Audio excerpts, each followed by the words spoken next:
लोक म्हणतात विरोधक निस्तेज आहेत या निवडणुकीत. नाही, विरोधक निवडणुकीमध्ये आहेत, पण अशा पद्धतीने निवडणुका आम्ही कधी लढल्या नाही.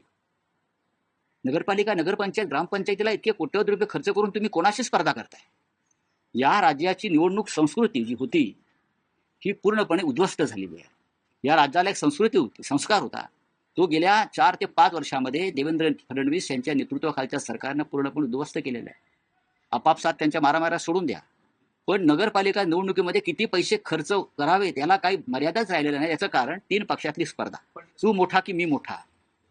स्पर्धा ही शिंदे शिवसेना विरुद्ध भाजप अशी बघा, शिंदेची शिवसेना जी आहे ते म्हणतात, मुळात शिंदेची शिवसेना म्हणायला मी तयारच नाही पहिल्यापासून. आणि शिंदे सेनेचा कोथळा हे अमित शहाच काढणार आहे.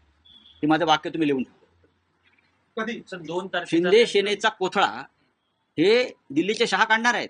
त्यांची जी काही परंपरा आहे कामाची, त्याने आमचा कोथळा काढण्याचा प्रयत्न केला, पण आम्ही त्यातून बाहेर पडलो. पण त्यांच्या स्वभावानुसार आणि त्यांच्या कार्यपद्धतीनुसार शिंदे सेनेचा कोथळा हा दिल्लीतूनच काढण्याचा आहे. आणि मी हे तुम्हाला आता सांगत नाही, गेले वर्षभर सांगतो, यांचे 35 आमदार फुटणार आहे.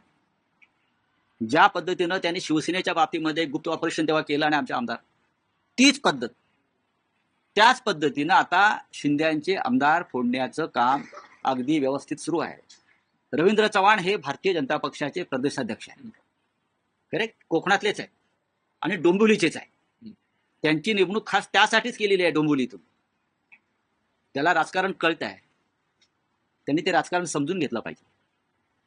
आणि जे आजच सामनाचा अग्रलेख आहे, जे रवींद्र चव्हाणांचं वक्तव्य आहे 2 तारखेनंतर, आणि तुम्हाला आठवत असेल मी हे वारंवार तेच सांगत होतो, डिसेंबर नंतर बघा काय यांचा कोथळा. यांना वाटत असेल की दिल्लीचे 2 महान नेते आमच्या पाठीशी आहेत, ते कोणाच्याही पाठीशी नसतात.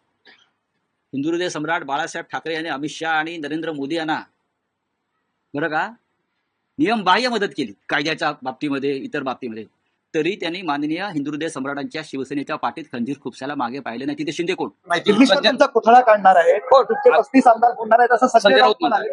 अमित शहा कोथळा काढणार आहे, तब्येतीला शुभेच्छा देतात. त्यांचा कोथळा काढणार आहे, 35 आमदार होणार आहेत असं संजय राऊत म्हणाले.